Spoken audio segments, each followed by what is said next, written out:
بسم اللہ الرحمن الرحیم۔ 18ویں پارے کا آغاز سورۃ المؤمنون سے ہوتا ہے، جس میں عبادت کی فضیلت، مومنین کی چند صفات، بعض مکارم اخلاق اور اعمال کی تعلیم بیان فرمائی گئی، اور کفار کی شناعت اور ان کے حالات کی فضاعت کو بیان فرمایا گیا۔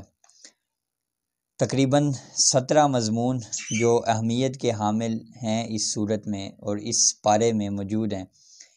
پہلا مضمون مومنین کی صفات کہ اپنی نماز میں عاجزی اور انکساری کرتے ہیں۔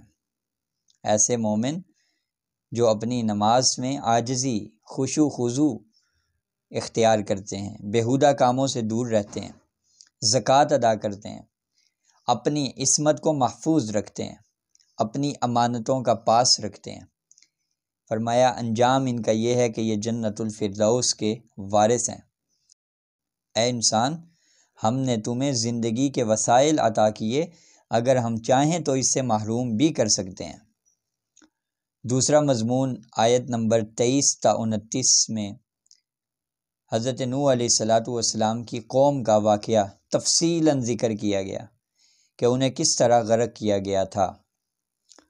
تیسرا مضمون قوم سمود کو جب دعوت دی گئی تو انہوں نے جواب میں کہا کہ یہ نبی تمہیں اطلاع دیتا ہے کہ جب تم مر کر مٹی ہو جاؤ گے تو دوبارہ قبروں سے نکالے جاؤ گے۔ یہ بات تو عقل سے بہت دور ہے، بعید ہے۔ نبی نے دعا کی کہ اے پروردگار، اس قوم نے مجھے جھٹلایا ہے، ان کے مقابلے میں میری نصرت فرما۔ چوتھا مضمون بیان ہوا کہ آغاز میں سب لوگ ایک ہی امت تھے اور انبیاء کی جماعت بھی ایک ہی امت ہے، مگر بعد میں لوگوں نے اپنے دین کو آپس میں ٹکڑے ٹکڑے کر دیا، ہر گروہ اپنے دین میں مگن ہے۔ اے نبی جی، کیا آپ ان سے کچھ مانگ رہے ہیں کہ یہ ہٹ دھرمی دکھا رہے ہیں؟ آپ کے لیے آپ کے رب کا دیا ہوا بہتر ہے۔ پانچواں مضمون زندگی اور موت، دن رات کی گردش اللہ تعالیٰ کے قبضۂ قدرت میں ہے، لیکن کچھ نادان سمجھتے ہیں کہ یہ فرسودہ افسانے ہیں۔ ان سے پوچھیں کہ ہر چیز پر اقتدار کس ذات کا ہے، تو جواب دیتے ہیں اللہ کا۔ اے نبی جی، آپ پوچھئے کہ کہاں سے تمہیں دھوکہ لگتا ہے۔ چھٹا مضمون اے نبی، برائی اور شر کو روکنے کے لیے بہتر طریقہ اختیار کیجئے اور شیطانی اکساہٹ سے پناہ مانگتے رہا کریں۔ اور فرمایا جب منکرین حق سے جہنم میں پوچھا جائے گا کہ کیا تم وہی لوگ نہیں ہو کہ جب میری آیات تمہیں سنائی جاتی تھی تو تم جھٹلاتے تھے، تو وہ جواب میں کہیں گے کہ ہماری بدبختی ہم پر چھا گئی تھی، واقعی ہم گمراہ تھے۔ پھر وہ کہیں گے اے پروردگار، ایک مرتبہ ہمیں یہاں سے نکال دے، تو جواب ملے گا دور ہو جاؤ، مجھ سے بات بھی نہ کرو۔ آگے سورہ نور کا آغاز ہو رہا ہے۔ سورہ نور میں بعض احکام کی تفصیل مذکور ہے، اور تقریباً سب احکام عفت کے متعلق ہیں۔ پھر 2 رکوع کے بعد توحید کے دلائل، احکام کی اطاعت اور فرما برداروں کے خصائل، نافرمانوں کے عیوب بھی بیان فرمائے گئے ہیں۔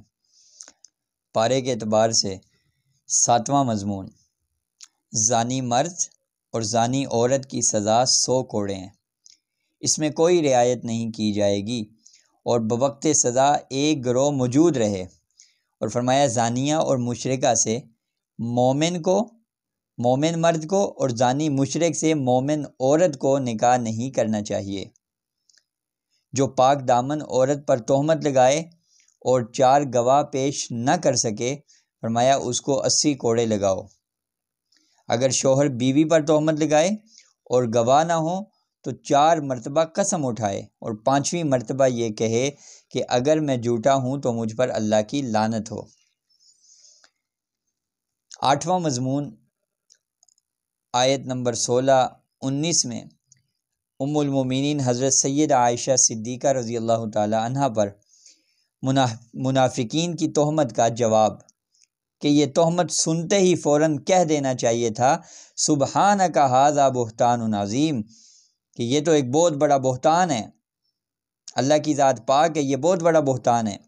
اور جو لوگ چاہتے ہیں کہ مسلمان معاشرے میں بے حیائی اور گندی باتیں پھیلائیں، ان کے لیے اللہ کے ہاں دردناک سزا اور عذاب ہے۔ 9واں مضمون جو لوگ پاک دامن اور شریف عورتوں پر تہمت لگاتے ہیں ان پر دنیا اور آخرت میں لعنت کر دی گئی ہے۔ انہیں اس دن کو بھولنا نہیں چاہیے جس دن ان کی اپنی زبانیں اور ہاتھ پاؤں ان کے خلاف گواہ بن جائیں گے۔ فرمایا خبیث عورتیں خبیث مردوں کے لیے ہیں اور خبیث مرد خبیث عورتوں کے لیے ہیں اور پاکیزہ مرد پاکیزہ عورتوں کے لیے۔ 10واں مضمون اے ایمان والو، اجازت اور سلام کے بغیر کسی کے گھر میں تمہیں داخل نہیں ہونا چاہیے۔ اگر تمہیں کہا جائے کہ واپس ہو جاؤ تو واپس ہو جایا کرو، یہ زیادہ پاکیزہ طریقہ ہے۔ اور اے نبی جی، مومن مردوں سے کہیں کہ وہ اپنی نظریں بچا کر رکھیں، جھکائیں، اپنی عصمت کی حفاظت کریں، اور مومن عورتوں کو بھی حکم دیں کہ وہ اپنی نظریں بچا کر جھکا کر رکھیں، اپنا بناؤ سنگھار نہ دکھائیں۔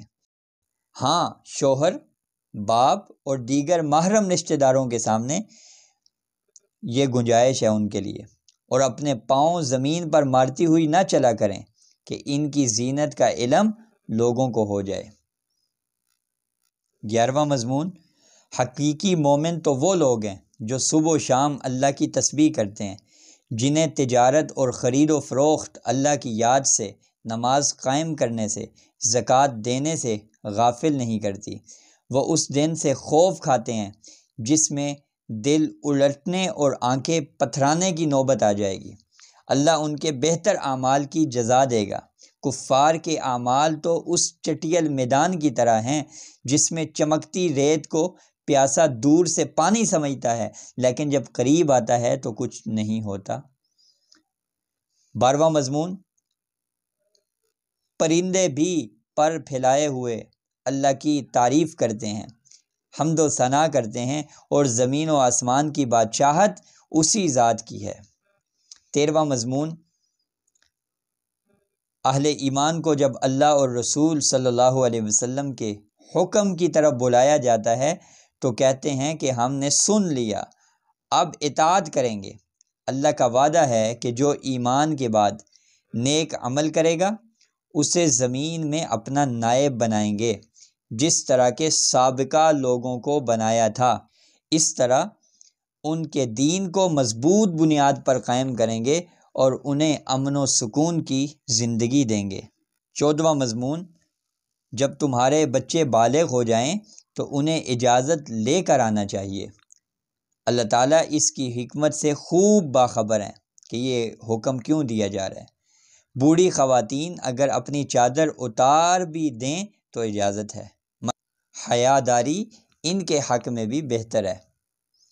15واں مضمون آیت نمبر 63 میں بیان ہوا کہ مسلمانوں، رسول اللہ صلی اللہ علیہ وسلم کو اس طرح نہ بلاؤ جس طرح تم ایک دوسرے کو بلند آواز سے بلاتے ہو۔ تمہیں رسول اللہ صلی اللہ علیہ وسلم کے حکم کی خلاف ورزی سے ڈرنا چاہیے کہ کہیں کسی مصیبت میں مبتلا نہ ہو جاؤ۔ سورۃ الفرقان کا 18ویں پارے کے آخر میں آغاز ہو رہا ہے، جس میں توحید کا اس بات ہے، مشرکین کی مذمت ہے، رسالت کو ثابت کیا گیا ہے اور رسالت سے متعلق شبہات کا جواب دیا گیا ہے، قیامت کا بیان ہے، اور بعض واقعات اور قصوں کو توحید و رسالت کے انکار کی مذمت کو بھی بیان فرمایا گیا ہے۔ پارے کے اعتبار سے 16واں مضمون کہ یہ مشرکین کہتے ہیں کہ یہ کیسا رسول ہے جو کھانا کھاتا ہے، بازاروں میں چلتا پھرتا ہے اور اس کے ساتھ ڈرانے کے لیے کوئی فرشتہ نہیں ہے، تو اگر یہ رسول ہوتا تو اس کے ساتھ یہ کھاتا پیتا نہ، یہ بازار میں نہ چلتا، اس کے ساتھ کوئی آسمان سے فرشتہ اترتا، یا یہ ہے کہ اس کے پاس کوئی باغ ہی ہوتا۔ تو اللہ تعالیٰ فرماتے ہیں دیکھیں یہ کیسی بہکی بہکی باتیں کر رہے ہیں۔ آخری مضمون بیان فرمایا کہ جس دن اللہ تعالیٰ کی عدالت میں حاضر ہوں گے تو مشرکوں کے خود ساختہ خداؤں کو بھی بلا کر پوچھا جائے گا کہ کیا تم نے میرے ان بندوں کو گمراہ کیا تھا یا یہ خود گمراہ ہوئے تھے؟ تو وہ جواب دیں گے کہ ہماری کیا مجال، لیکن اے پروردگار تو نے ان کو خوب دولت دی تھی، یہ تجھے فراموش کر چکے تھے، پھر تم اللہ کے عذاب سے نہیں بچ سکتے۔ یوں 18ویں پارے کا اختتام ہوا۔ اللہ تعالیٰ قرآن کریم کا فہم ہم سب کو نصیب فرمائے۔